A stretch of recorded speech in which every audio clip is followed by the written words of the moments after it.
Qual é que é a questão que tu quer fazer, Lu? Deixa aqui que atrapalha menos vocês. Não, já comecei bem. Eu não fiz as... Ah, mas não quer dizer que essa seja fácil, né? Só porque ela é a primeira. Mas calma que mais. Mas espere. Se você ligar agora, tu é desse tempo ou não? Acho que não, né? Tinha Polishop. Cara, era umas propaganda inacreditável pra tu comprar as coisas. Olha, eu... Não, era venda pela TV, tipo... E tinha que usar cartão de crédito. E naquela época lá o pessoal não era muito seguro quanto a isso, né? Bah, oferecia passar o cartão de crédito pelo telefone, tá louco? Olha, estamos sem azul hoje, parabéns. Ok, pelo menos é só sem azul. Preto tem. Tem que comprar carga azul. Então bora, gente. Questão 1 de elevadores.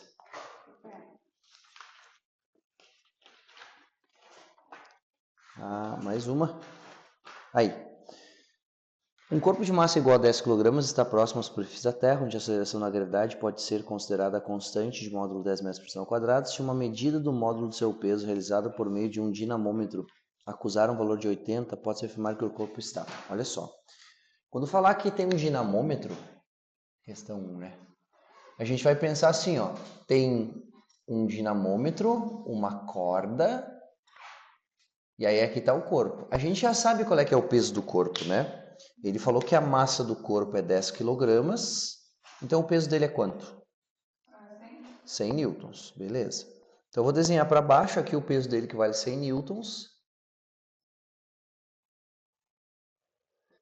E aí para cima tem uma força que eu posso chamar de tração, que eu posso chamar no elevador de normal, né? Mas alguém está puxando o elevador para cima, ou esse corpo para cima, com uma força que ele falou que é 80, né?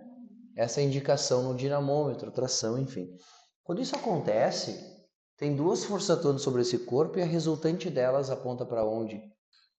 Para baixo, porque para baixo é maior, né? Então eu posso escrever assim, ó. Força resultante é igual a massa vezes a aceleração. E a força resultante vai ser o peso, que é a maior, menos a tração, que é a menor, igual a massa vezes a aceleração. Eu sei que se a força resultante aponta para baixo, a aceleração desse elevador também aponta para baixo. Quanto é que ela vale? Agora eu vou terminar aquela conta de lá. Peso que é 100 menos a tração que é 80 é igual a massa que é 10 vezes a aceleração. 20 é igual a 10 vezes a aceleração, simplifica. Quer dizer que a aceleração é igual a 2 metros por segundo ao quadrado e aponta para baixo. Então ele tem um movimento cuja aceleração aponta para baixo, mas lembra que isso não quer dizer necessariamente que ele está descendo. Ele pode estar descendo num movimento daí acelerado ou estar subindo num movimento retardado. Foi? Daí eu não sei qual alternativa que fecha. Vamos ler ali. Pode deixar assim. Ó, queda livre não. Subindo com velocidade constante também não, ele tem aceleração. Subindo e aumentando sua velocidade. Não, ele teria que estar subindo e diminuindo sua velocidade, né? Mas não poderia ter subido. Poderia. Se ele tivesse subindo, ó, a velocidade, daí aponta para cima. Mas pela indicação no dinamômetro, pela força aqui, eu sei que a aceleração aponta para baixo. Pode subir com uma aceleração que aponta para baixo? Pode. Ele está subindo num movimento retardado. Então ele pode estar... A aceleração não é para baixo? Mas Lu, a aceleração não é para onde ele está indo. A aceleração é a medida de como a velocidade está variando. Olha só, quando eu jogo esse corpo para cima, ele está subindo enquanto ele está subindo. Mas a aceleração dele aponta... Só que daí ele está subindo cada vez mais devagar. Por isso que ele para no ponto mais alto e começa a descer. Foi? Então, a aceleração aponta para baixo necessariamente está descendo? Não sei. Pode ser que ele esteja descendo ou pode ser que ele esteja subindo. Agora, como é que ele está descendo se a aceleração aponta para baixo e ele está descendo aumentando a velocidade dele? Então, ele poderia estar subindo e diminuindo A velocidade. Então, dizer que a aceleração aponta para baixo não significa dizer que está descendo. Significa dizer que a aceleração aponta para baixo. Mas se por acaso ele estiver descendo, daí a velocidade aponta para baixo, a aceleração é a mesma, né? Então ela aponta para baixo, e aí ele poderia estar descendo, é uma possibilidade, descendo acelerado, né? Cada vez aumentando daí, né? Mais rápido. Então não está certa aquela, porque ele diz assim, ó, ele está descendo cada vez mais rápido, mais devagar. Não, ele teria que estar descendo cada vez mais rápido. Se tivesse escrito isso em alguma, tá, Lu, estaria certo, ó, subindo e diminuindo sua velocidade. Dá para tirar a B e a E de velocidade constante. Dá. Exatamente. Velocidade constante subindo ou descendo e também em repouso não vale. Porque daí para estar em repouso ou estar subindo e descendo com velocidade constante, o peso e a tração, o peso e a indicação de dinâmico deveriam ser iguais, né? Tudo. Queda livre, daí a tração ia ser zero, né? A indicação de dinâmico ia ser zero. Lembra que a gente conversou? Se estiver caindo o elevador, né? Deus nos livre, né? Mas se estiver caindo o elevador, daí a indicação no dinamômetro seria zero. Imponderabilidade, lembra? A gente não consegue ponderar.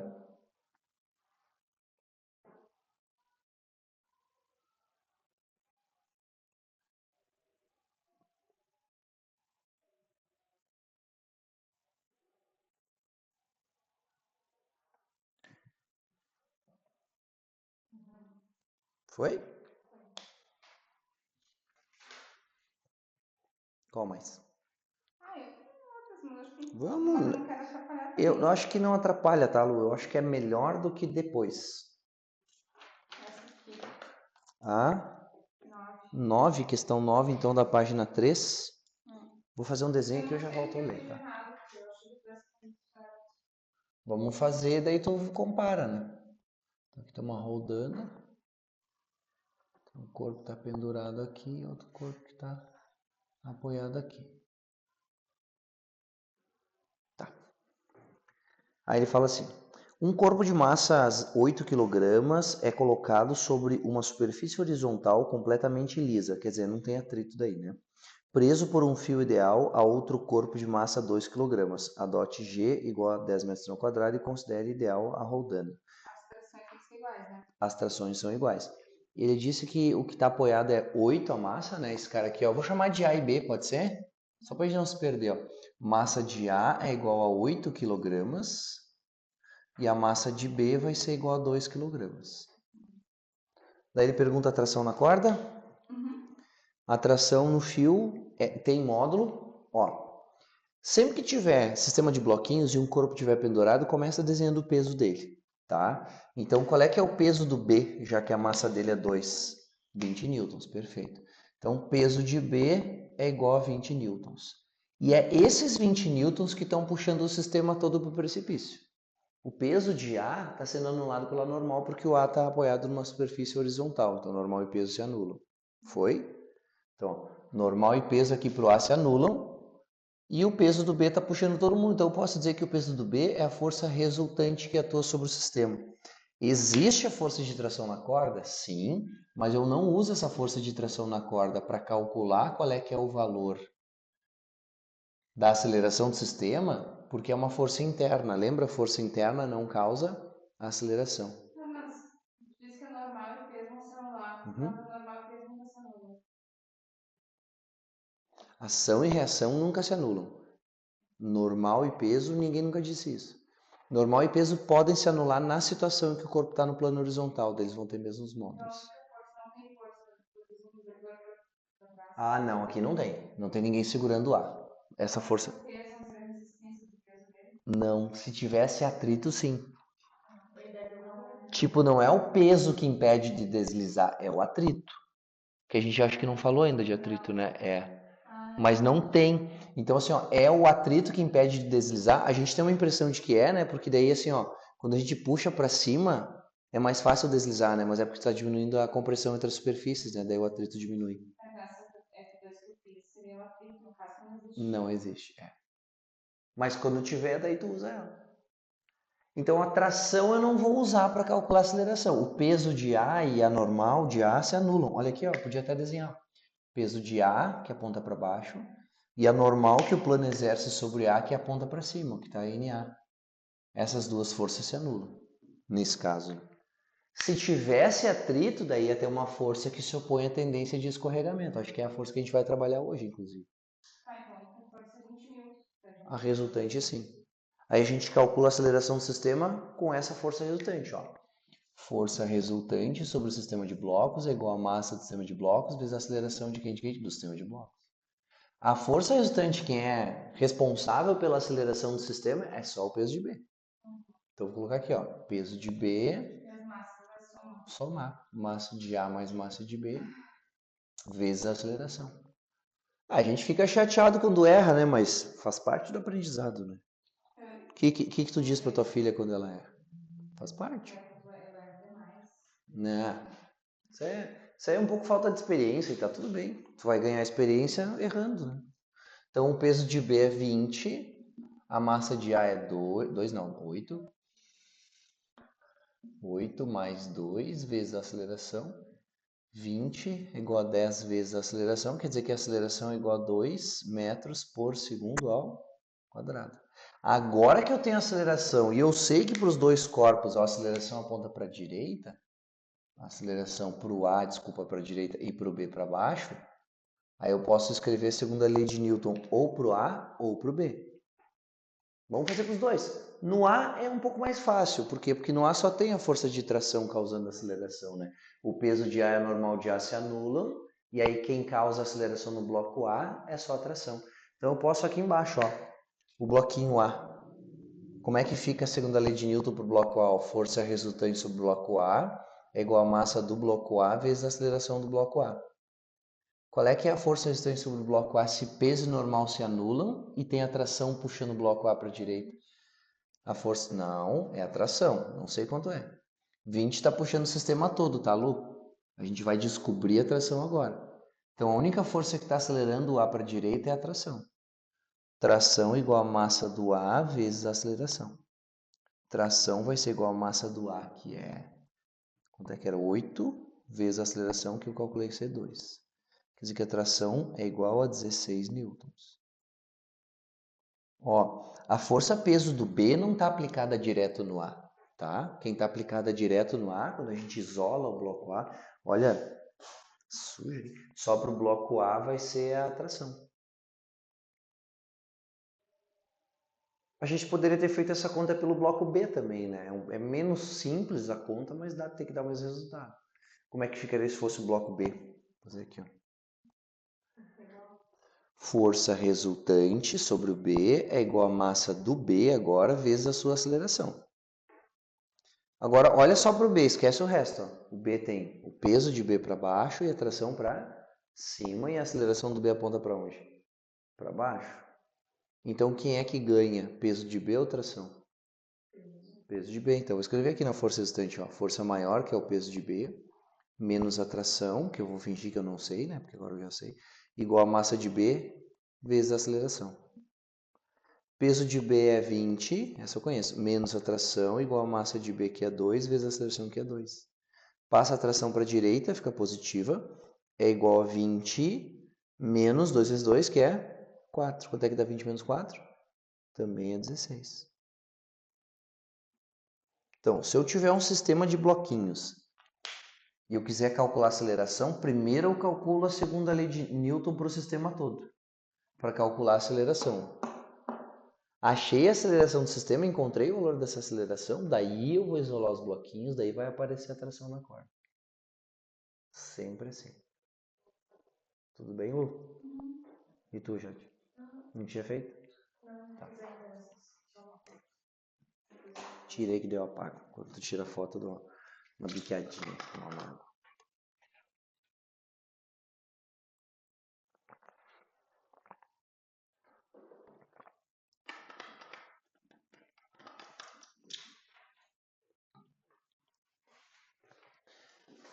Qual mais que vocês querem que eu faça?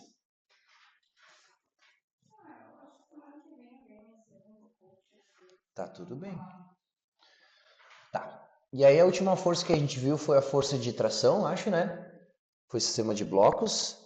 Na sequência do livro de vocês vem força de atrito, então acho que a gente começa de força de atrito hoje. Posso apagar esse lado aqui também? Tá bom.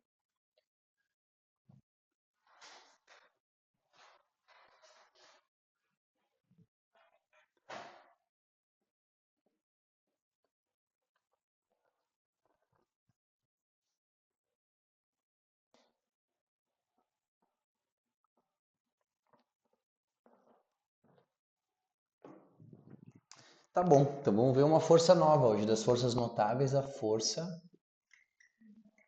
de atrito.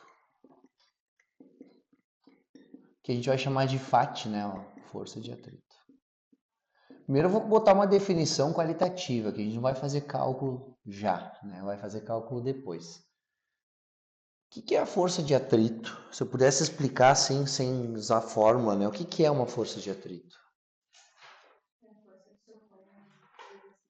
Força que se opõe ao deslizamento, né? Se eu quero arrastar alguma coisa, tem alguma coisa que fica me impedindo de fazer isso. Se eu empurro uma cadeira aqui na sala, daqui a pouco essa cadeira para sozinha, né? A tendência das coisas por inércia é se movimentar, né? A força de atrito que se opõe ao deslizamento entre as superfícies que estão se apertando ali, né? Que estão em contato, vai reduzir o movimento do objeto, né? Vai dizer reduzir a velocidade. Então essa força de atrito eu vou escrever aqui, ó, que é uma força que surge para se opor ao deslizamento acho que com Z, deslizamento saiu sem querer aqui, mas eu já percebi. Deslizamento. Então força de atrito é uma força que surge para se opor ao deslizamento ou à tendência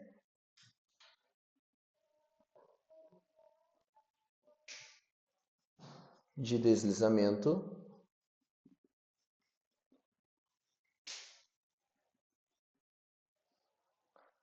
entre duas superfícies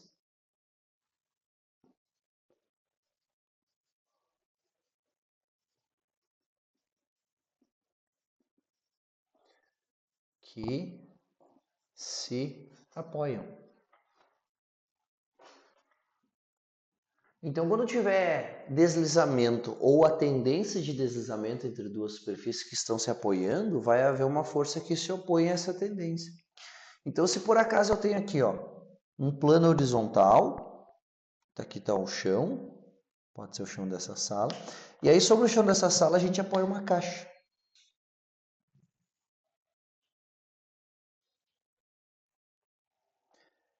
Perguntinha, quando eu apoio a caixa no plano horizontal, assim como ele está, ó, assim, existe atrito? Vou ler a definição de novo.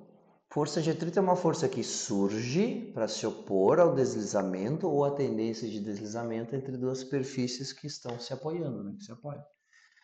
Tem tendência de deslizar quando eu coloco um corpo no plano horizontal? Ele tem por que deslizar? Tipo, larguei o corpo aqui. Existe uma tendência dele escorregar para algum lado se é um plano horizontal? Não. Então também não tem atrito. Quer dizer que se um corpo está paradinho assim, ó, e ninguém puxa ele para lado nenhum, não tem atrito. Por que não vai ter atrito? Porque o atrito ele só existe quando existe tendência de deslizamento. Então, o corpo está parado, tem atrito? Não. Se está num plano horizontal, não tem porquê. Quando é que vai surgir atrito? Quando é que vai começar a existir essa força que se opõe ao deslizamento ou à tendência de deslizamento? Quando houver uma tendência de deslizar. Então, se eu puxar esse corpo para o lado aqui, ó, com uma determinada força, ó, puxei o corpo para o lado com uma força F. Essa força eu vou chamar ela de força de solicitação, porque ela está solicitando o deslizamento do corpo, né? Essa força que está solicitando o deslizamento mesmo, está puxando o corpo para a direita. Então, se por acaso eu puxo o corpo para a direita com uma força de 20 newton, olha, eu escrevi 60. Vamos anotar aí os erros, né? Vou jogar na Mega Sena. 20 newtons. Esse corpo ele tende a deslizar para a direita agora. Então vai surgir uma força que se opõe a essa tendência de deslizamento.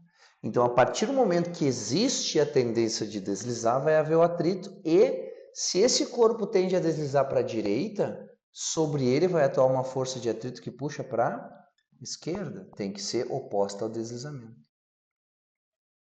Essa força de atrito ela pode ser do tipo estática, a gente já vai escrever do ladinho ali, tá? Ou cinética. Isso vai depender de se vai ou se não vai deslizar. Agora imagina que eu te digo assim, ó, eu puxei com 20, tá? Puxei para a direita com 20, o corpo não saiu do lugar. O corpo ficou sem deslizar. Então eu sei que essa força de atrito é estática e eu já sei quanto ela vale. Tem que ser 20. A força de atrito estática nunca vai ser maior do que a tendência de escorregamento, a tendência de deslizamento. Ela sempre no máximo igual. Diga. Se essa força aqui fosse menor, essa aqui seria menor também. Enquanto não desliza, é sempre igual. Quer dizer que a força de atrito estática tem sempre o mesmo valor da força de solicitação. Vou escrever aqui, ó. Já vamos começar a definição. Ó. Força de atrito estática. Vou chamar assim, ó, FAT, já resume força de atrito, né? Estática. E aí do ladinho eu vou escrever abreviado assim, ó, FAT-E. Não vou botar nenhuma forma ainda, tá? A força de atrito estática é aquela força que atua enquanto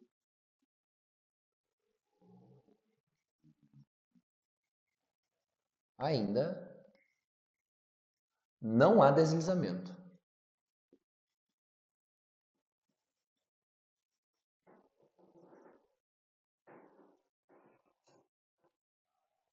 E o valor dela não é um valor que a gente calcula sempre. O valor da força de atrito estática ela é sempre igual ao valor da força de solicitação. Então, seu módulo, enquanto estiver parado, vai ser estático. Enquanto não deslizar, né, melhor dizendo. Seu módulo é sempre igual ao da força de solicitação.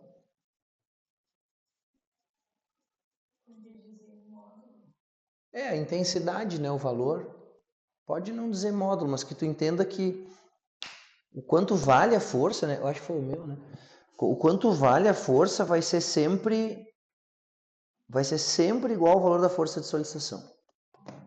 Quer dizer assim, ó, se eu aumentar a força de 20 aqui, ó, se eu puxar mais forte do que 20, mas ainda não mexer, quer dizer que a superfície ainda está segurando o corpo. Mas se eu aumentar essa força para 30, quanto que vai ser a força de atrito? E não deslizar? 30. Quer dizer que a força de atrito estática, que é aquela que atua enquanto ainda não há deslizamento, tem um valor, tem um módulo que é sempre igual ao da força de solicitação. Inclusive, a força de atrito estática varia junto com a força de solicitação, de acordo com a força de solicitação. Aí eu vou complementar aqui, ó, até o valor máximo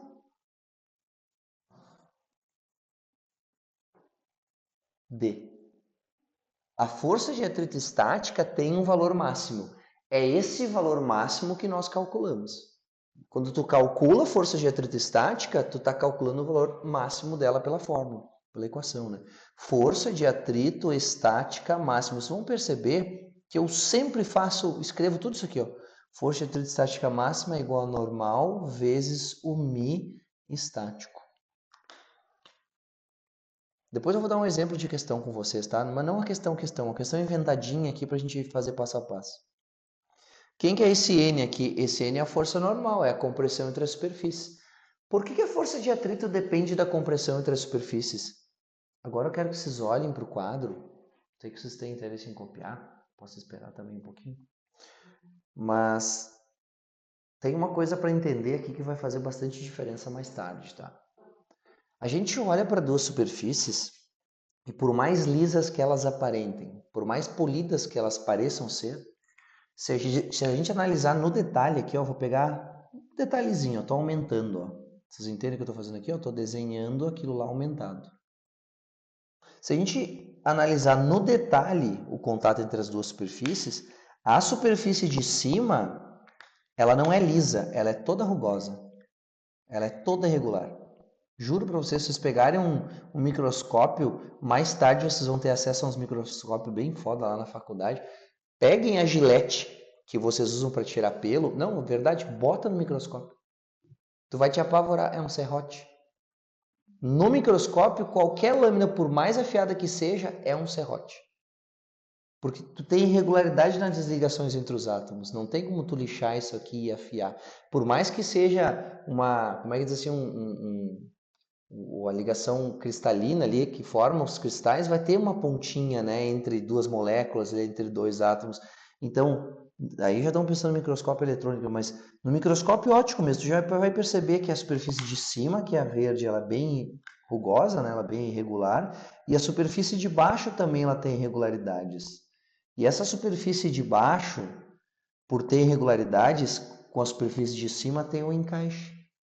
Então existe um encaixe entre essas duas superfícies que seria assim, ó. Vou soltar as canetas aqui, ó. Eu tenho a superfície de baixo, que ela parece regular, mas não é, ela é bem irregular, e a de cima, e essas superfícies se encaixam. Para começar a deslizar um corpo em relação à superfície, o que tem que acontecer? O desencaixe. Outra coisa que acontece também, nunca vão cobrar isso, mas é interessante vocês perceberem, que além de ter esses encaixes aqui, né, ó, uma estalagmite aqui do chão, ó, encaixa aqui no buraquinho do teto. De repente, essa parte aqui, ó, da estalactite encaixa nessa partezinha de baixo. Para começar a deslizar, ou tu vai ter que quebrar esses encaixes, é por isso que o móvel risca o chão, né, quando é assoalho, ou gasta o móvel, de repente. Ou a gente tem que desencaixar, tem que levantar. E a outra coisa que acontece é que às vezes, ó, por pura pressão, ó, tem pontos em que os átomos se ligam. Porque tu aperta uma eletrosfera contra a outra, né? E aí os elétrons se misturam, tem uma ligação química. Então, pode acontecer de tu encostar uma superfície sobre a outra e em algum ponto ter ligação química. E aí, como consequência, quando houver uma tendência de escorregar, tem uma força que se opõe. As ligações químicas se opõem, esses encaixes se opõem. E a rugosidade que tem aqui vai gerar o que a gente chama de coeficiente de atrito. E essa normal, por que ela influencia no valor da força de atrito? Eu já escrevo aqui o Mi, tá? Por que a normal influencia? Porque quando a normal é maior, a força de atrito é maior? Porque se a normal aumentar, vocês concordam que a superfície está sendo apertada mais forte pelo corpo? Se eu apertar o corpo para baixo aqui, não aumenta a normal? E fica ou não fica mais difícil de deslizar? Fica.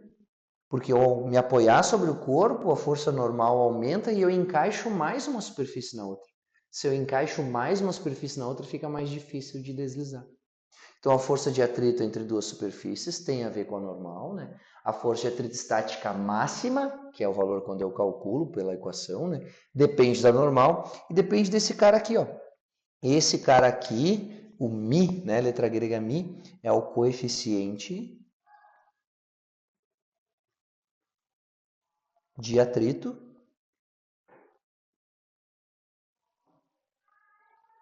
estático.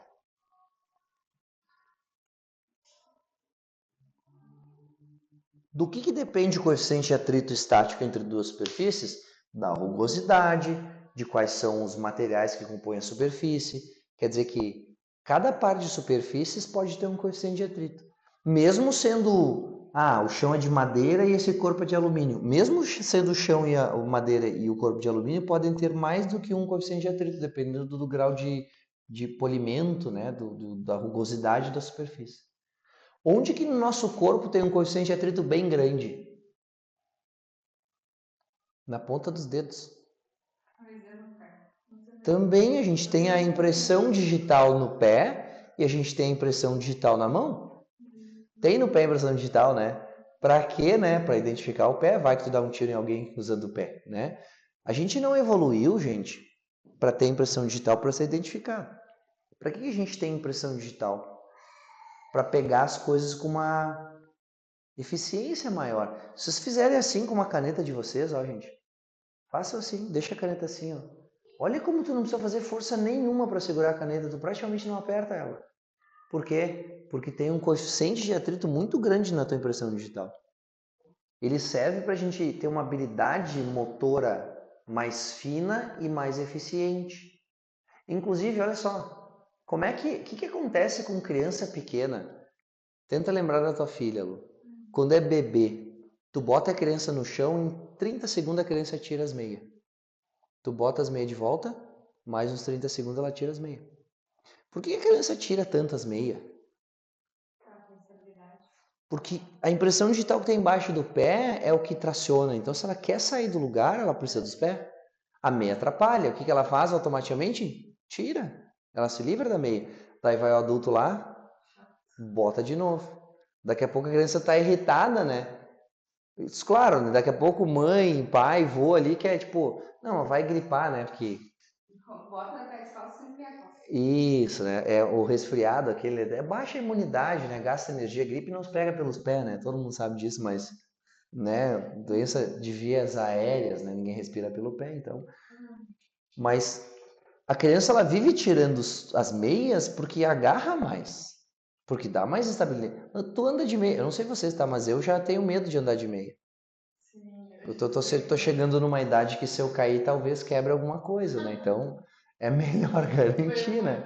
É. Uma vez eu corria de meia e deslizava no corredor e hoje em dia eu evito, né? Deixa. Ah, pois, mas daí eu não vou conseguir usar um tênis com aquelas bolinhas incomodando embaixo. Mas daí tu tá querendo uma categoria de meia diferente, daí já complica a vida, é. Mas enfim, eu fico de meia, daí eu chego em casa, boto o chinelinho, né? O chinelinho também tem menos aderência, né? Não é a mesma borracha. Agora eu vou conversar sobre outra coisa com vocês. Vocês já viram como é que fica a ponta dos dedos quando a gente fica na água há muito tempo? Fica enrugado, né? Sabe por que os pés e as mãos ficam assim? É uma adaptação da impressão digital para a gente pegar as coisas com uma eficiência maior no ambiente molhado. Ah, eu só achei que era osmose. Não é o nosso corpo inteiro que fica assim, é só os dedos e os pés. Ainda bem que não é o corpo inteiro, né? A gente imagina, fica uns 15, isso aí, uns 15 minutos na água sai, tá tudo enrugado, né? O corpo inteiro. Então, é pra gente pegar as coisas com uma eficiência maior. Inclusive, eu dou a dica para vocês, ó.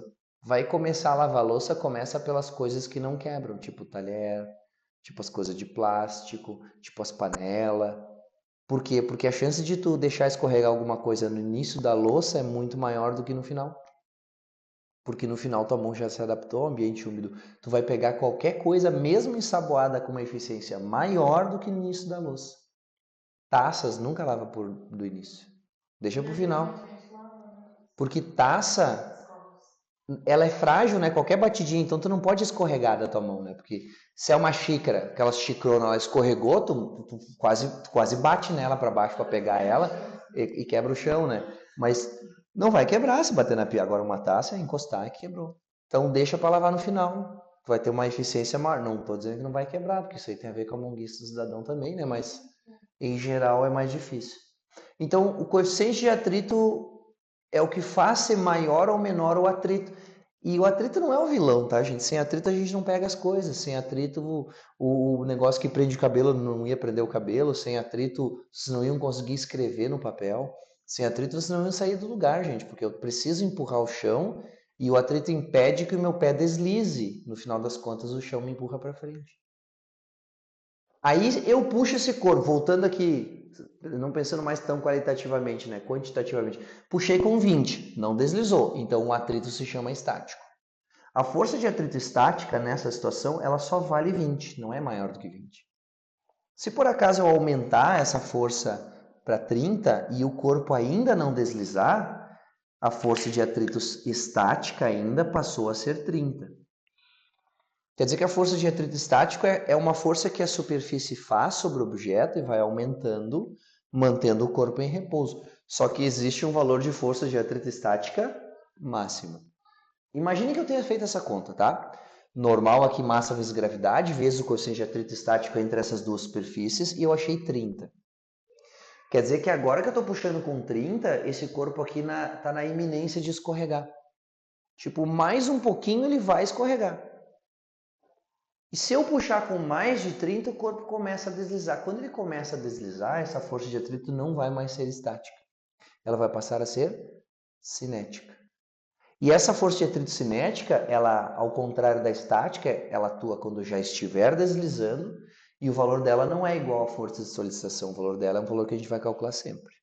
Então vou escrever aqui do ladinho. Força de atrito cinética.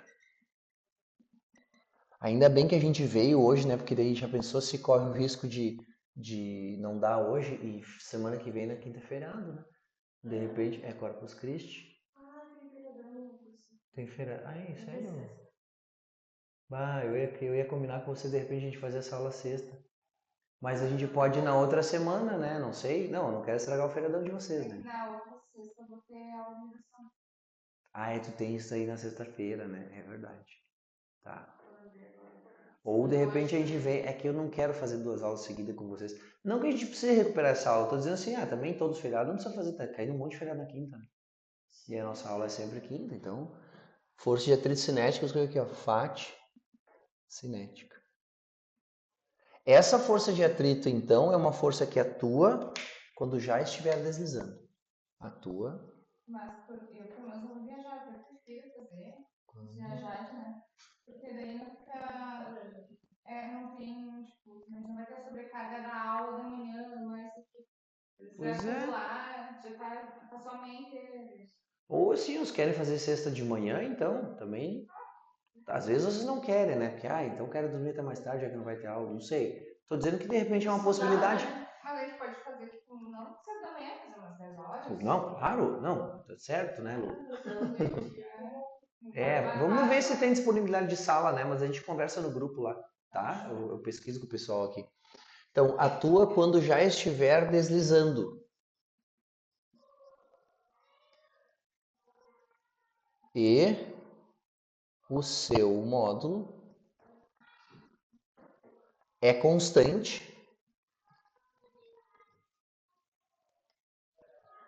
e igual a força de atrito cinético é igual a normal vezes o coeficiente de atrito cinético. A pessoa calcula igual, só muda o coeficiente?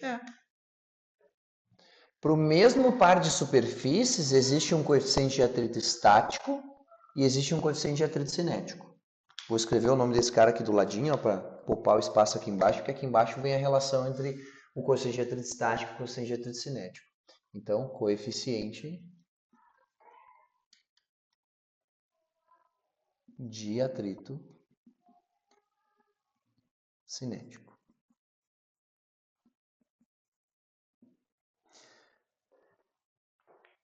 Qual dos dois será que é maior, o estático ou o cinético? Falta um L aqui. Quer ver? Eu vou perguntar para vocês o seguinte, ó. Quando vocês vão empurrar alguma coisa, arrastar um móvel que seja, é mais fácil manter deslizando ou é mais fácil tirar do repouso? Tipo, quando tu vai empurrar, assim, pensa uma prateleira pesadona, assim. Tipo, para tu começar a fazer ela deslizar, tem que fazer uma força maior ou menor do que quando já estiver deslizando? Maior, não percebe isso? Tipo, tem um armário cheio de livro ali, sei lá. Eu tenho uma cena na minha cabeça que deve ter acontecido com várias pessoas, tá? Tá num recesso do meio do ano, tipo as férias de julho ali que tem daqui a pouco. Tu tava deitado no sofá, aproveitando, né, que não tinha nada pra fazer, tua mãe te viu ali, pensou, mão de obra ociosa. E aí ela lembrou que queria arrastar um móvel, ela não tem mais coluna, ela vai usar a tua. E ela diz, vem cá ajudar a mãe. E aí tu tem que arrastar um móvel. Aí parte da cena é, às vezes, quando o chão não tá muito limpo, tu tirar os tênis, tirar as meias para ter mais aderência mesmo. E aí tu vai fazer uma força cada vez maior. Quando começa a mexer, tu te esforça para manter mexendo, porque quando parar, de novo tu vai ter que fazer uma força bem maior para começar a deslizar. A força de atrito estática máxima entre duas superfícies, ela é sempre maior do que a força de atrito cinética. Quer dizer que para fazer começar a deslizar, eu preciso chegar num valor de força maior do que o que eu preciso manter depois para estar deslizando.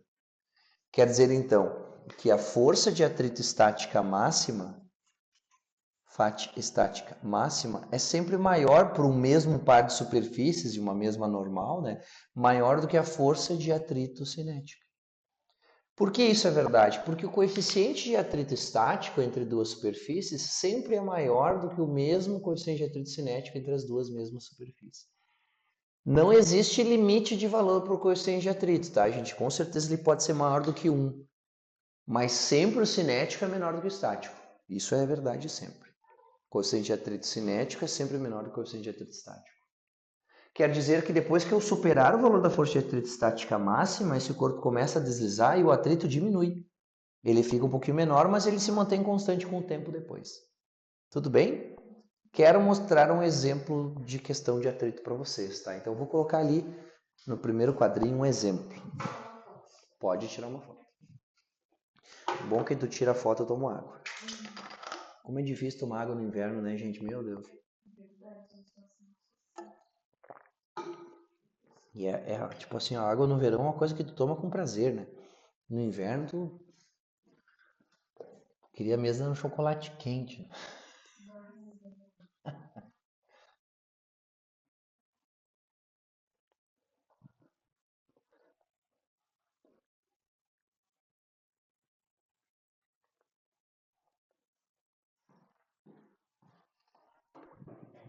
Então, vou escrever aqui, ó, exemplo.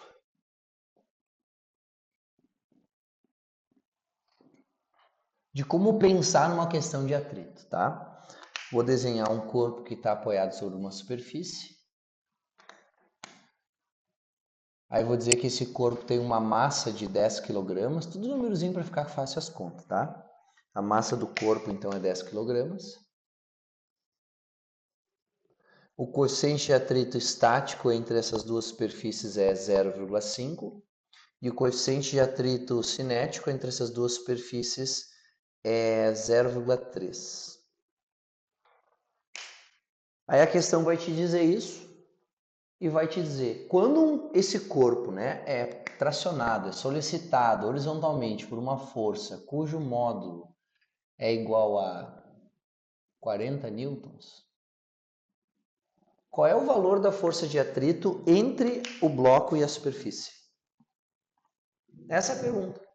Puxei esse corpo aí que está no plano horizontal com uma força de 40 newtons e eu quero saber quanto vale o atrito que atua sobre o corpo e a superfície.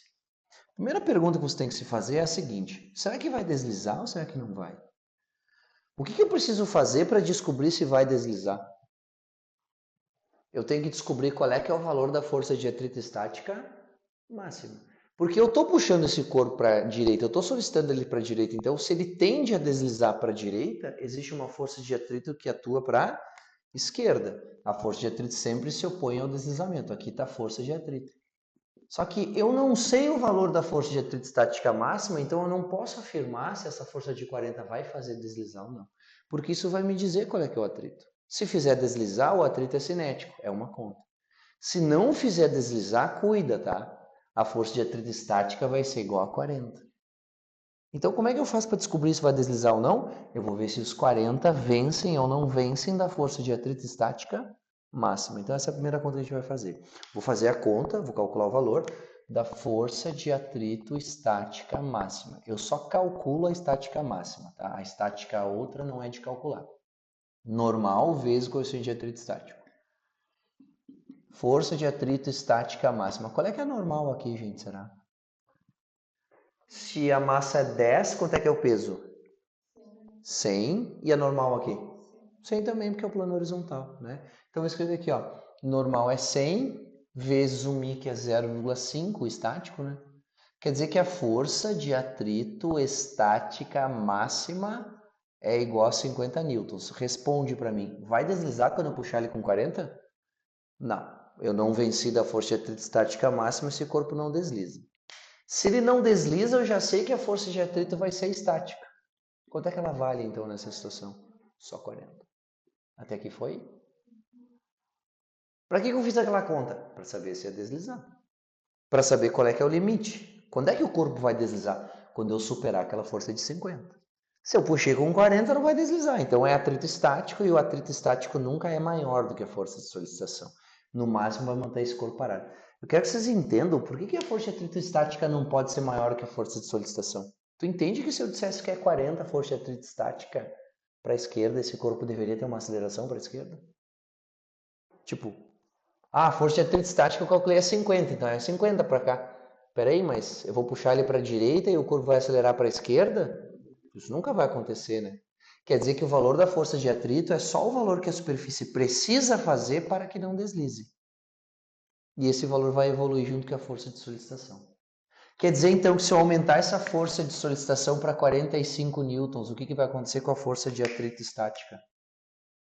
Vai aumentar para 45. Agora eu já sei que o limite é 50, né? Só dizer que é 45. E se eu aumentar a força de solicitação para 50? Se passar a ser 50 newtons a força de solicitação, o que vai acontecer com a força de atrito? Vai ser 50 também. Só que agora a gente chegou numa situação que a gente chama que é o limite, né? Porque eu estou puxando com a força de atrito estática máxima de força de solicitação, né? A gente diz que nessa situação o corpo está na iminência de deslizamento, ele está quase deslizando. Então, se por acaso eu solicitar o corpo com uma força que tem o mesmo módulo da força de atrito estática máxima, o corpo ainda não desliza, a força de atrito continua sendo estática e continua sendo igual à força de solicitação. Mas o corpo está na iminência de escorregar. Se eu fizer assim, o corpo começa a deslizar. Por que se eu bater desliza? Já perceberam que quando tu bate o bagulho desliza? Porque eu desencaixei uma superfície da outra. E aí eu vou causar o deslizamento. Agora, se essa força passar de 50, por exemplo, fiz uma força de solicitação de 60 newtons, aí eu sei que vai deslizar, porque a superfície aguentou no máximo até 50. Se esse corpo vai deslizar, a força de atrito não será mais estática, ela vai passar a ser cinética e o valor dela a gente tem que fazer a conta. Vamos calcular aqui, ó.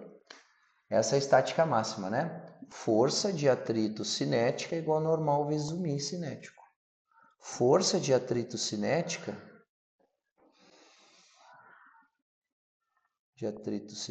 é igual a 100, que é normal, vezes o μ cinético, que é 0,3.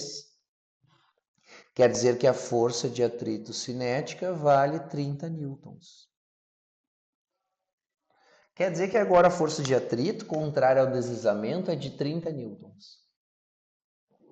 Tem uma força resultante ou não tem? Tem, né? Eu puxei com 60 para a direita, a superfície vai segurar apenas com 30 e como consequência disso esse corpo vai acelerar para a direita. Se eu quiser calcular essa aceleração, que conta eu faço? Segunda lei de Newton. Eu tenho duas forças, eu tenho massa e tenho aceleração, no final das contas sempre acaba em segunda lei de Newton. Ó, quando eu puxei com 60, então, força resultante é igual a massa vezes a aceleração. Força resultante vai ser a força F, que é 60, que é maior, menos a força de atrito cinética. Estou escrevendo errado isso. Força de atrito cinética igual a massa vezes a aceleração. F, que é 60, menos a força de atrito cinética, que é 30, é igual a massa, que é 10 vezes a aceleração. 30 é igual a 10A, quer dizer que a aceleração é igual a 3 metros por segundo ao quadrado. Foi? Mesmo? Agora eu quero mostrar para vocês um gráfico que é bem comum de aparecer e a gente vai conversar sobre freio ABS, tá? Entender um pouquinho mais de carro.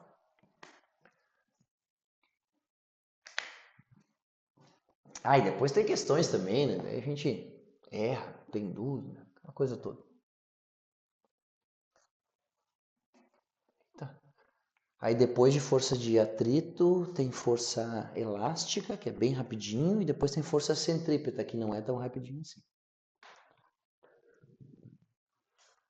Fazer uma lista de questões da URGS para vocês, né? O FSM sobre bloquinhos. Acho que era uma ótima isso, porque são questões legais de fazer.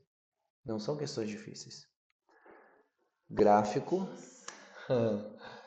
Legais para ti, né, professor? Gráfico da FAT, da força de atrito. Estática ou cinética? Nos dois, na verdade. Agora a gente pode montar esse gráfico junto, porque a gente acabou de experienciar, né, que nem chama, o que acontece com a força de atrito quando eu vou aumentando a força de solicitação, né? Quando eu vou fazendo ficar cada vez maior. Espera que eu vou fazer uma coisa aqui, ó. Se não copiar ainda, né? Vou desenhar um pouquinho mais para cima esse gráfico e a gente vai fazer dois aqui.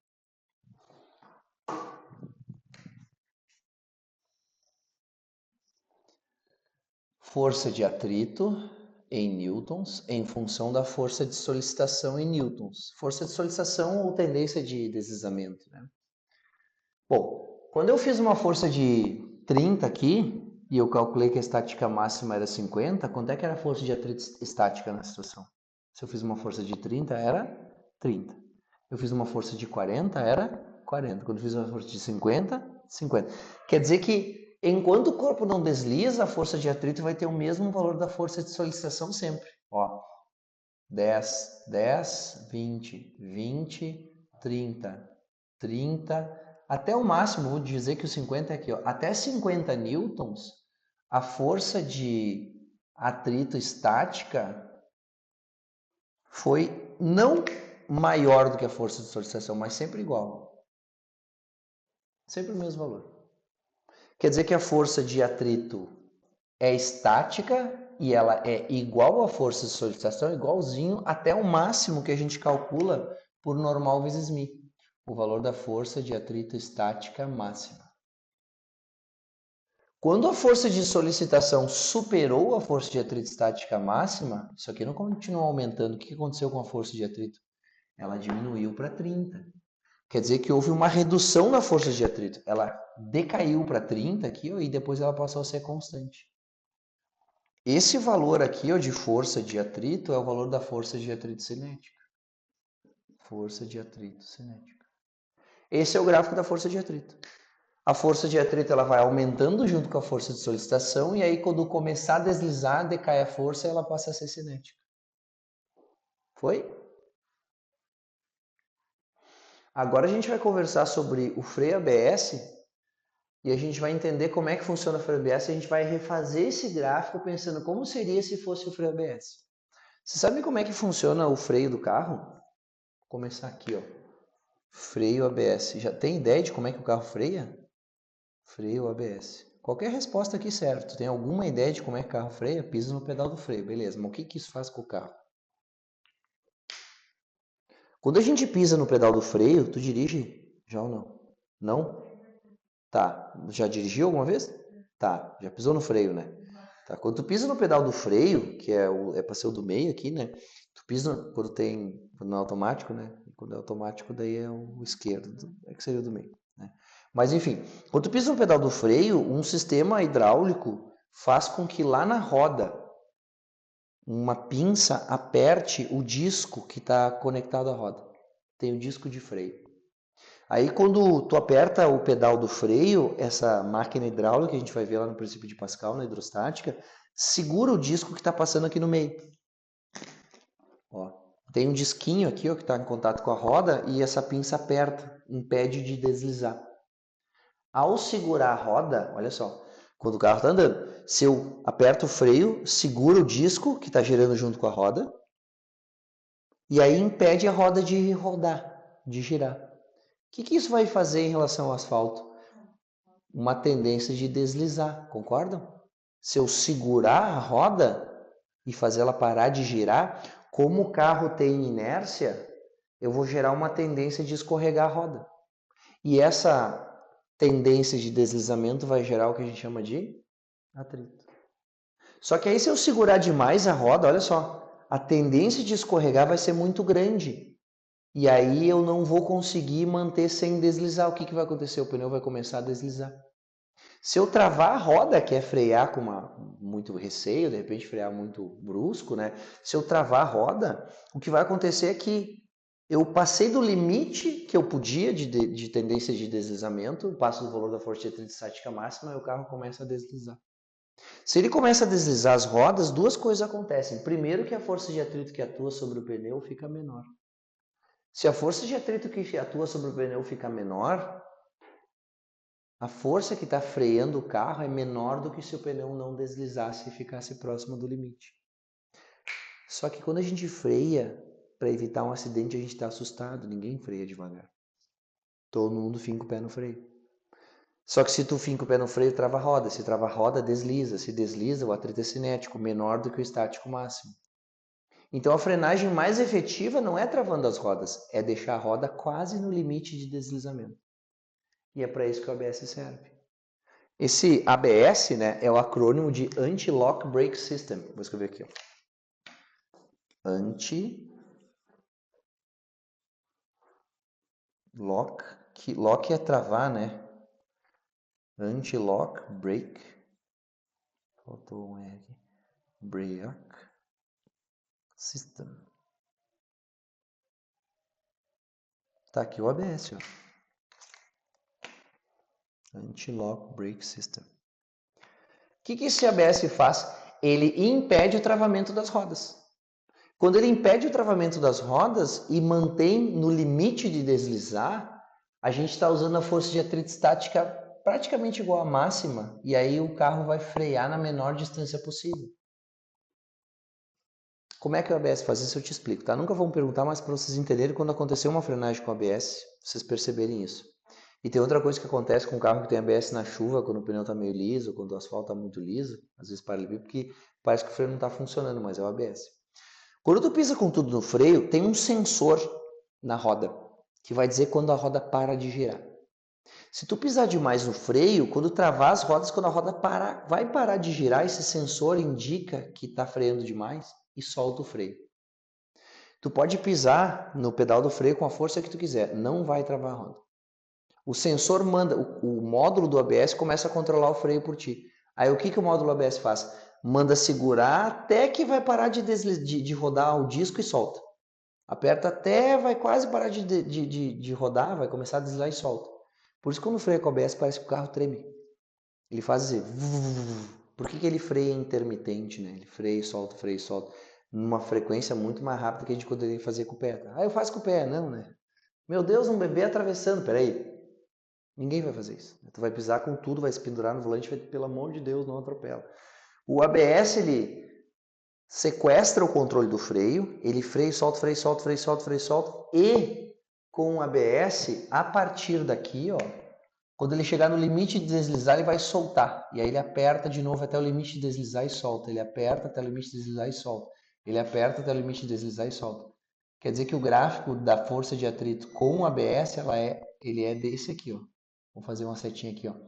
Com ABS. O ABS agora é obrigatório nos carros. Acho que desde 2017 o ABS é obrigatório no Brasil, tá? Mas já faz muitos anos, foi inventado em 1950. É um item de segurança, sim, porque mantém a força de atrito mais próxima da estática máxima, reduzindo assim a distância mínima de frenagem. Eu vou escrever aqui, ó. Como é que o ABS funciona? Impede o travamento das rodas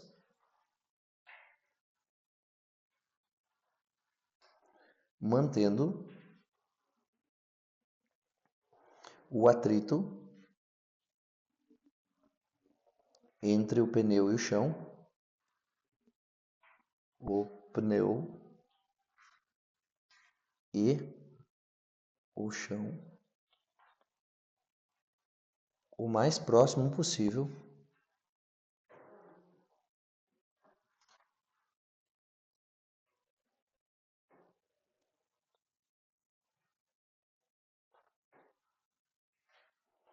da força de atrito estática máxima, freando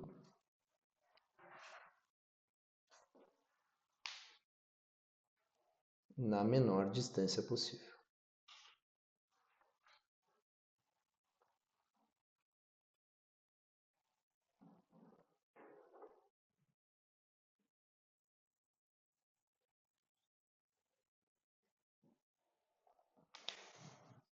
Então ele não deixa o pneu deslizar. Sabe qual é que é a outra vantagem do ABS?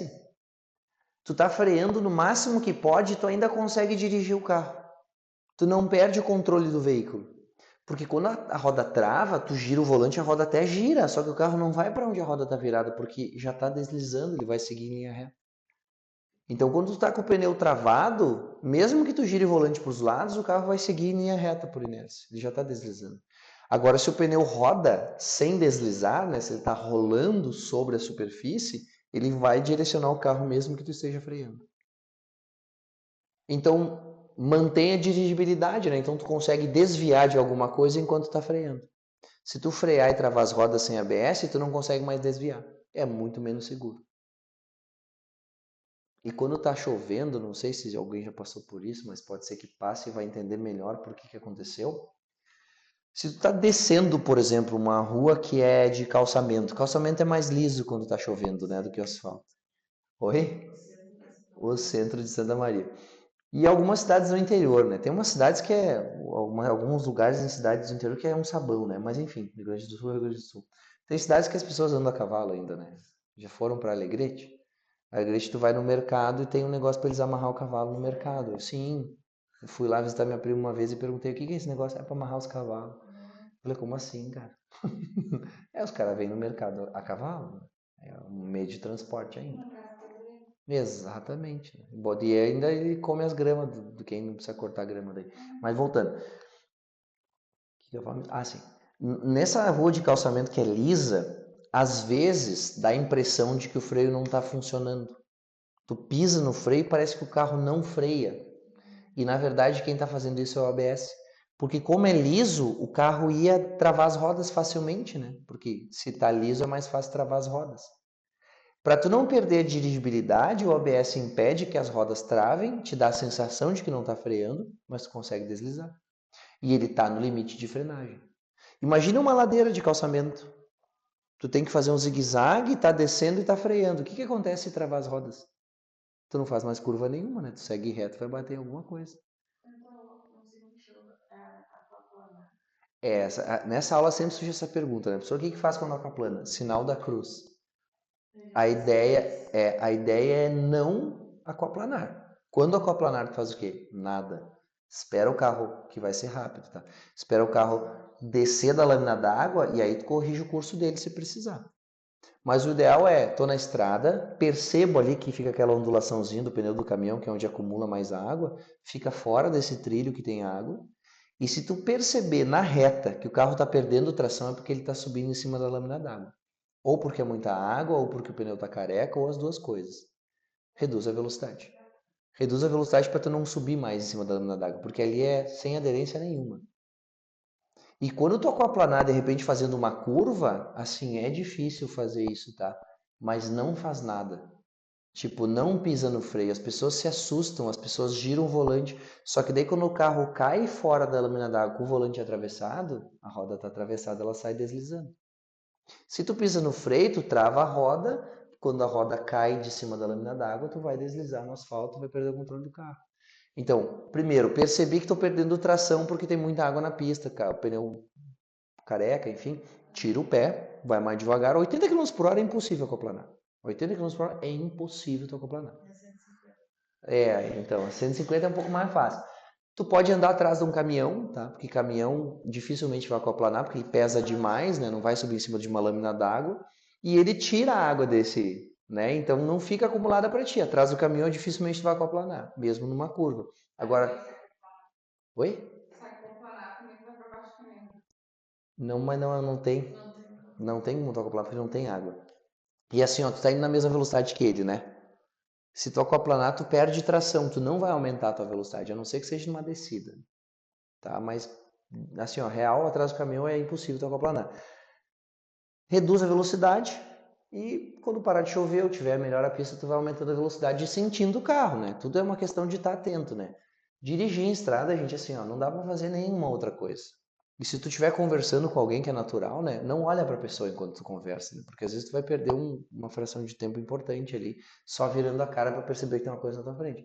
Às vezes eu pego carona com umas pessoas que elas conversam olhando pro lado, assim, com a pessoa, e eu fico enlouquecido, né? Uma vez, inclusive, um cara atropelou a cabeça de um veado por causa disso. Ele não dava a luz alta, né? E ele conversava falando com a amiga dele olhando pro lado. E eu atrás, só assim, ó, meu Deus, cara, não olha pra frente. Ele não usava a luz alta. Eu percebi, então ele não olha longe, né? Às vezes atrapalha também, né? O quê? Luz alta. Pra ir, só se tem nevoeiro, né? Mas não, né? Tipo, ele não botava a luz alta, eu pensava, o cara não tá olhando longe, né? Mas ele tá 100 por hora, ele tinha que estar olhando longe. Tá rápido, olha longe. E aí daqui a pouco ele bateu na cabeça de um veado. Falou assim, bah, não deu tempo de ir. Falei assim, ele viu, tava em cima, né? Não falei nada, fiquei quieto. Daqui a pouco ele, depois disso daí, a história inteira é essa. Eu percebi que ele conversava olhando muito para a pessoa. Eu nunca fiz isso dirigindo. Eu olho para a estrada, converso, mas eu não pisco, não olho para celular nem nada. E aí eu via que ele conversava muito com ela olhando, sabe? Conversar não é o problema é tu tirar a atenção do trânsito para dar atenção pra uma pessoa, né? Tenho certeza que a pessoa tá ao teu lado não vai ficar chateada que tu não tá olhando ela na cara, né? Mas, enfim. E eu também olhei assim, o cara não usa luz alta, meu. Passou um carro faz uma semana já, não tem ninguém, não dá luz alta. Então não tá olhando longe, não pensei, mas, bom, o cara viaja sempre, eu ouvi a conversa ali. Acho que, eu não tenho certeza, mas acho que ele é psicólogo e atende rede de lojas, sabe? No RH. Uma Colombo da Vida, uma tá aqui, eu não sei qual que era, ele falou. Acho que a sede é aqui, uma coisa assim. Não sei. Aí, peguei no sono atrás dele, né? Pensei, não vou me estressar. Deu uma pescada, bom, bateu. Eu só escutei assim, acho que ele te xingou, falou, merda! E pá! Não desviou nada. Aí ele foi tentar abrir a porta dele, não abriu, né? Porque ele atropelou a cabeça de um viado que estava no meio da rua. E a cabeça estava baixa, assim, ele bateu o para-choque e o viado bateu a cabeça no para-choque e o corpo dele jogou contra o carro, então ele não conseguiu abrir a porta dele. A amiga dele desceu, olhou e falou assim, ó, o para-choque tá desengatado, não sei se tu vai querer ver. Ele, vamos tentar andar. Ele andou um pouco e dava só um barulho quando batia o paralama que tinha soltado em cima da roda, né, quando sacudia, assim. Mas ele foi. E beleza, eu faria a mesma coisa. Tá andando no carro, percebo no volante aqui, consigo dirigir, não tá caindo nada fora, eu vou indo. Daqui a pouco, sabe quando fica aqueles cocorutos dos caminhão que levantam o asfalto? Cara, ele ceifou, assim, ó, passou, ele não viu, porque adivinha o que ele tava fazendo, conversando. Ele ceifou, assim, ó, tipo, era carro alugado, ele tinha falado. Tá tudo bem não se preocupar com o carro alugado, né, mas pode dar um acidente, né, mas ele ceifou o troço dele. Puta, mas hoje eu tô com azar, hein, eu só pensei assim, ó, claro, é azar, é o Mercúrio retrógrado. Não tem nada a ver com tu não usar a luz alta, não ter enxergado o viado a 100 metros, que tu podia ter freado ou desviado, né? E nada a ver com tu conversar com a pessoa que tá ao teu lado de noite, né? Mas, enfim, é isso. Né? O ABS, voltando, né? Ele impede que as rodas travem e tu consegue desviar mesmo freando. Foi? Pode tirar uma foto. Eu vou fazer o seguinte, tira a foto que eu vou apagar e eu vou mostrar um negócio sobre desenhar forças de atrito. Tirar uma coisa que é errada da cabeça de vocês, que vocês aprendem que o atrito é contrário ao movimento. E aí depois eu vou mostrar plano inclinado. Daí a gente vai embora. Ah, viu? Falei que vocês aprenderam errado. Mas, não, eu não falei nenhuma vez que força de atrito é contrário ao movimento. Eu sempre falei. No livro? Tá errado. A não ser que esteja escrito movimento relativo entre as duas superfícies. Movimento tangencial à superfície. Ah, então tá. Então não tá errado. Mas a gente não vai usar a palavra movimento, tá? Porque a força de atrito, ela não necessariamente é contrária ao movimento. Ela é contrária sempre ao deslizamento. Mas pode ser contrária ao movimento? Pode, mas o problema é que nem sempre.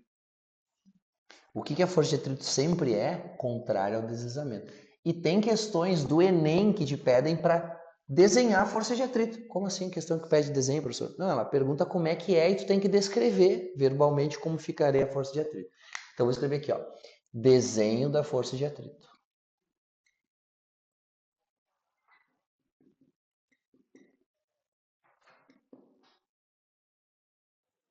Letra A. Imagine que tenha um plano inclinado, uma rampa, né, qualquer. E aí uma pessoa vai subir essa rampa. Então eu vou desenhar o pé da pessoa aqui.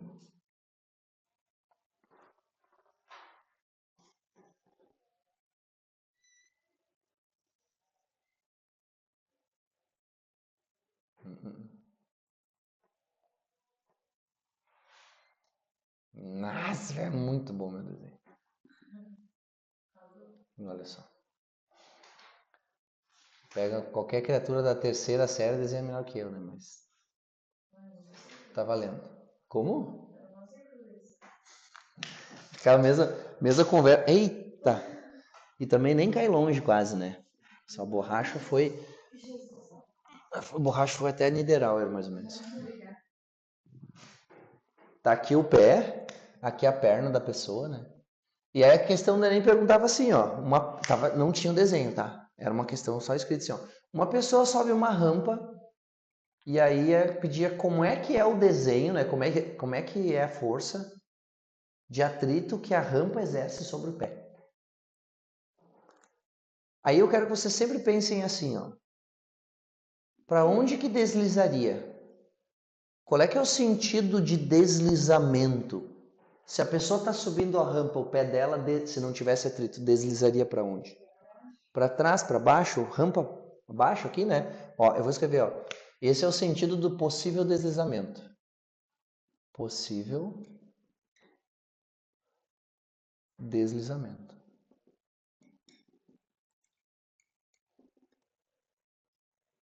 Se a força de atrito sempre se opõe ao deslizamento, quer dizer que sobre o pé, para que ele não deslize plano abaixo, vai ter uma força que aponta plano acima. É uma força que é tangente à superfície, como está escrito lá, e nesse caso se opõe ao deslizamento, e se não desliza é estática, mas não se opõe ao movimento do pé, vocês concordam? Porque o pé vai para cima. A pessoa está caminhando em que sentido? Subindo a rampa. Essa força de atrito é contrária à subida da pessoa na rampa ou é a favor? A favor. Mas ela é contrária ao deslizamento. E se te perguntar qual é que é a força de atrito que o pé exerce sobre a rampa? Tipo, pensa a mesma coisa. Olha o prof aqui, ó. Se o pé tende a deslizar para baixo, quer dizer que se o meu referencial está no pé, olha aqui o que vai acontecer. Ó. Eu desço junto com o pé. O que a rampa fez? A rampa subiu. Então, o deslizamento é assim, ó, o deslizamento relativo entre a superfície seria assim. Quer dizer que para a rampa não deslizar para cima em relação ao pé, quando o pé desliza para baixo em relação à rampa, a força de atrito sobre a rampa vai ser para baixo. Fechou ação e reação, não fechou? Mesmo modo, mesma direção em sentidos contrários, e essa é a interação entre o pé e a rampa. Força de atrito também forma para ação e reação. Se esse é o atrito da rampa sobre o pé, esse aqui é o atrito do pé sobre a rampa. E de fato, se tivesse um tapetinho aqui, o teu pé não ia empurrar o tapete para baixo? Só que não tem o tapete, né? O chão mesmo e o chão não está cedendo. Então, se precisar desenhar como é que é a força de atrito, tu sempre vai pensar como que deslizaria. Então, a força de atrito é para onde? Em sentido contrário ao deslizamento. A letra B aqui, ó, eu vou desenhar um carro arrancando. É a força de atrito que a superfície exerce no pé, está aplicada no pé. O pé exerce na superfície. Arrancando, falta um N.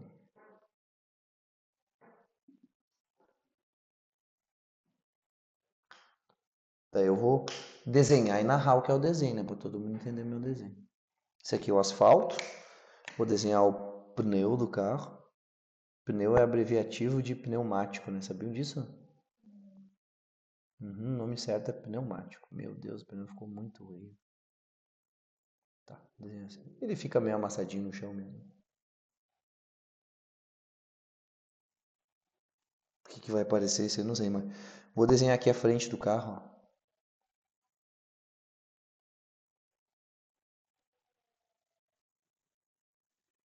Pronto. Frente é pra lá, tá? Vou fazer mais. Bom, eu melhorei o design agora. Pronto. Como é que é o Cybertruck? Tá, olha só. Em que sentido que tem que girar o pneu para o carro arrancar? Sentido, olha para mim aqui, ó, horário ou anti-horário? Horário, concorda? O pneu vai girar nesse sentido assim. Isso significa que esse ponto de contato do pneu com o asfalto tende a deslizar para onde? Para trás. Ó, tende a deslizar para trás. O sentido de deslizamento seria para cá. Se o sentido de deslizamento, ó, o possível deslizamento fosse do pneu para a esquerda, como é que é a força de atrito? O chão exerce uma força de atrito sobre o pneu para a direita. Aqui está a força de atrito. E enquanto o pneu não desliza, olha bem, enquanto o pneu não desliza, a força de atrito é estática ou cinética? Estática. Por isso que quando o carro arranca, é mais efetivo enquanto não desliza. Porque se estiver deslizando, se estiver cantando o pneu ali, comendo o pneu, a força de atrito vai ser estática ou cinética? se estiver deslizando? Cinética, que é menor do que a estática máxima, então a força que acelera o carro vai ser menor quando estiver patinando o pneu. Por isso, quando está no terreno liso, não é bom acelerar forte. Tem que acelerar devagarinho, tem que soltar a embreagem devagarinho, para não deixar deslizar. E quando deslizar, para de novo, começa mais uma vez arrancando. Porque ficar comendo pneu só piora. Então, essa força de atrito é uma força de atrito estática, que é contrária ao deslizamento do pneu, mas é a favor do movimento do carro. Então, quando um carro arranca, a força de atrito entre o asfalto e o pneu é a favor do movimento do carro. A força de atrito que atua sobre o pneu é a favor do movimento do carro. Mais uma coisa que a gente aprende, né? Se movimenta é cinético, se não movimenta é estático. Ó, esse cara está subindo. A força de atrito entre o pé e a rampa é estática. O carro está arrancando, a força de atrito entre o asfalto e o pneu é estática. Então a palavra movimento ela não serve muito aqui. A força de atrito é estática quando não tem movimento. Não, aqui tem, né? Porque não está deslizando. Né? Se não está deslizando o pneu no ponto de contato, isso é interessante também, percebeu? No ponto de contato entre o pneu e o asfalto, não há deslizamento, então não tem movimento relativo entre o ponto de contato e a superfície. Foi? Então, quando a roda está rolando e não está deslizando, o ponto de contato está em repouso em relação ao asfalto. Por isso que a força de atrito é estática, porque não há deslizamento. Agora vamos para o último, e aí não sei se dá tempo, mas a gente pode pensar em revisar atrito e falar em plano inclinado semana que vem, mas eu acho que talvez valha a pena hoje. Daí fica mais exercícios para vocês fazerem até sexta, né? Sexta da semana que vem. Quinta-feira. A gente tá vendo se não faz aula sexta, lembra? Mas é isso, eu vou combinando com vocês pelo WhatsApp ainda. Uma coisa que nós vamos decidir agora, até porque eu não sei como é que é os horários da sala. Mas eu ia falar do que mesmo? Sim. Esse terceiro caso aqui eu não vou botar um título, não sei o que eu colocaria de título, mas eu vou desenhar o chão, uma mesa de centro. Não se usa mais mesa de centro nas casas, né? Perceberam? Sabe por quê? Qual é que é a utilidade de uma mesa de centro? Para que inventaram a mesa de centro? As salas uma vez eram enormes.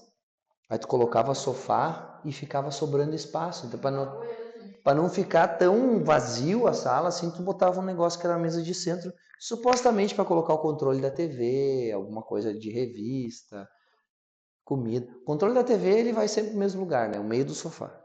Ali é o lugar do controle da TV, não importa o que tu compre para qual, eu comprei esse negócio, colocar o controle, não vai para dentro do sofá.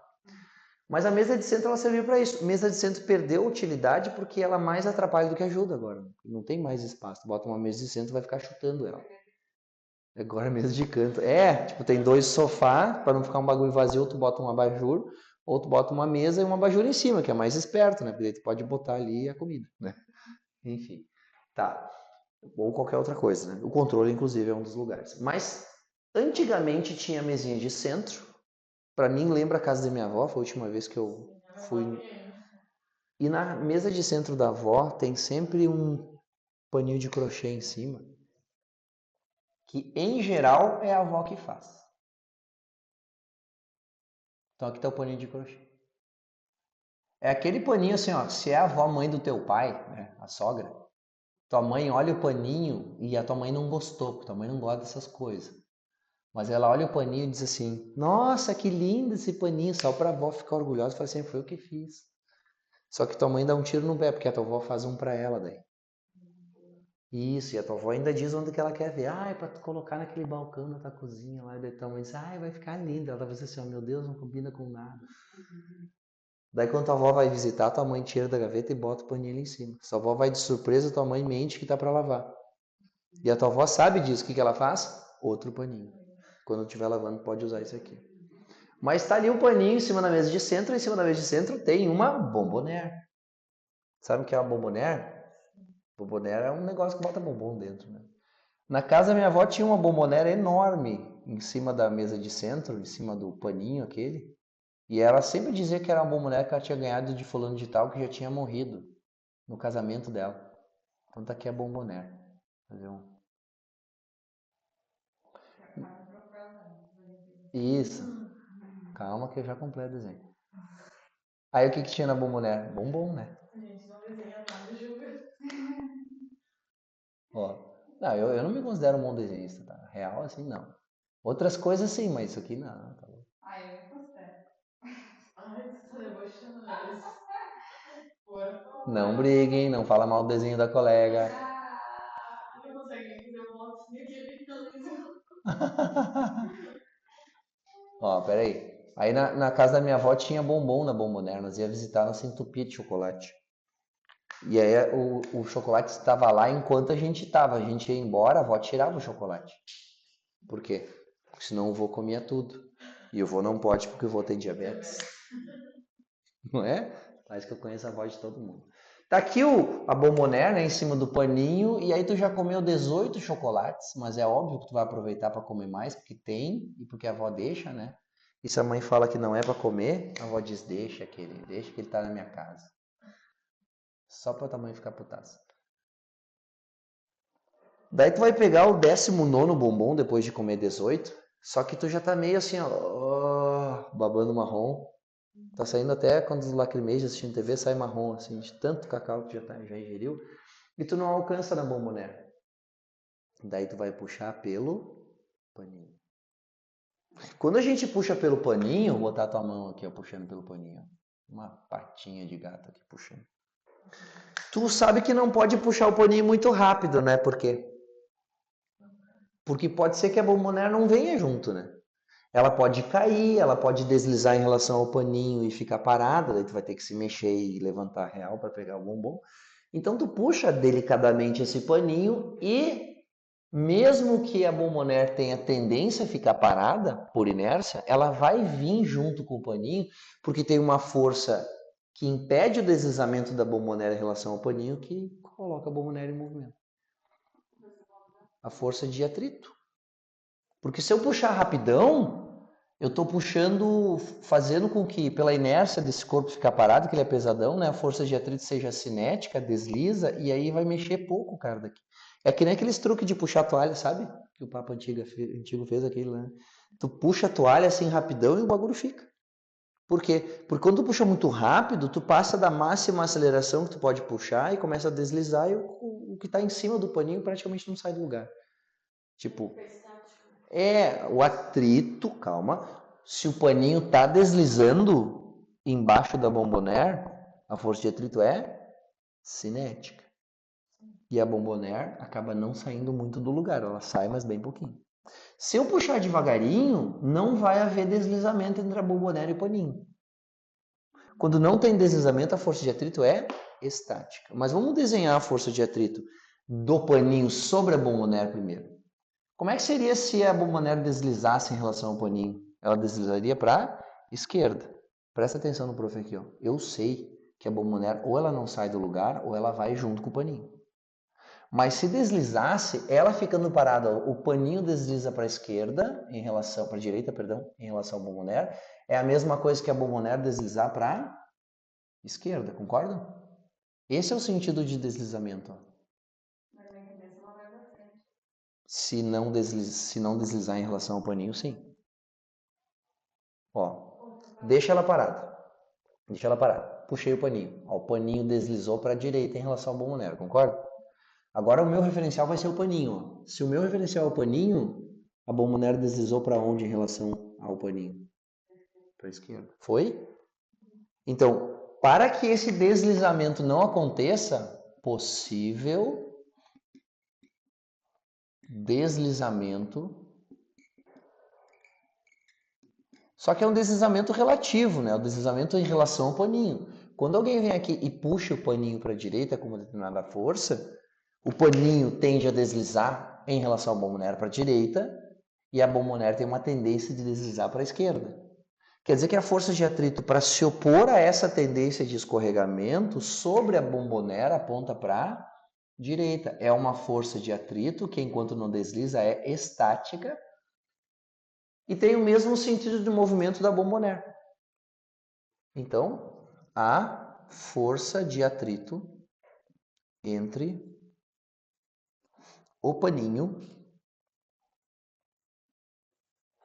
e a bomboniere, acho que é bomboniere, é estática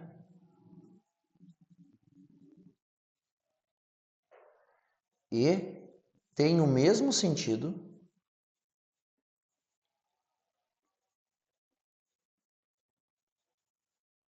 do movimento da bomboniere. Não dá para escrever da mesma, né? Da bomboniere.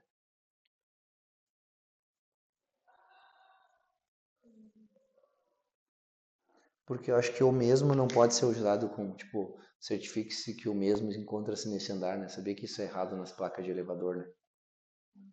Ao entrar no elevador, certifique-se de que o mesmo encontra-se. Esse o mesmo tem que dizer, certifique-se de que ele, de que o elevador, o mesmo ele não pode ser usado como, não sei como é que sujeito, não sei o que é. Ele mesmo, isso aí. Que ele esteja no... Então eu não posso dizer tem o mesmo sentido da mesma, né? Podia ser dela, né? Então a força de atrito entre o paninho e a bomboniere é estática e tem o mesmo sentido do movimento da bomboniere. Ó, a bomboniere está em movimento. Quem colocou ela em movimento foi uma força de atrito estática, que tem o mesmo sentido do movimento dela. Tá vendo que isso aqui é quase que contrário a tudo que a gente aprende de força de atrito estática quando fica parada, a bomboniere não está ficando parada. Força de atrito é contrária ao movimento, errado. A força de atrito que atua sobre a bomboniere é a favor do movimento dela. Agora, se eu disser assim, ó, essa força de atrito que atua sobre a bomboniere é contrária ao deslizamento dela em relação ao paninho. Isso está certo. Foi? Como assim tem o mesmo sentido do movimento da bomboniere? A bomboniere vai para onde quando eu puxo o paninho para a direita? Quando eu puxo o paninho para a direita devagarinho, a bomboniere vai para onde? Vai junto. Então essa força de atrito estática tem o mesmo sentido do movimento dela. O que eu quero que vocês entendam que tem que analisar? Pensa como é que seria o deslizamento de uma superfície em relação à outra, e a força de atrito tenta impedir o deslizamento de uma superfície em relação à outra. Então, sobre a bomboniere, a força de atrito que o paninho faz é para a direita. Sobre o paninho, a força de atrito que a bomboniere faz é para a esquerda, porque daí impediria o deslizamento da bomboniere, do paninho para a direita, a força de atrito sobre o paninho é para a esquerda. Foi? Gente, vamos encerrar? Vamos! Não, eu tenho prova na faculdade, né?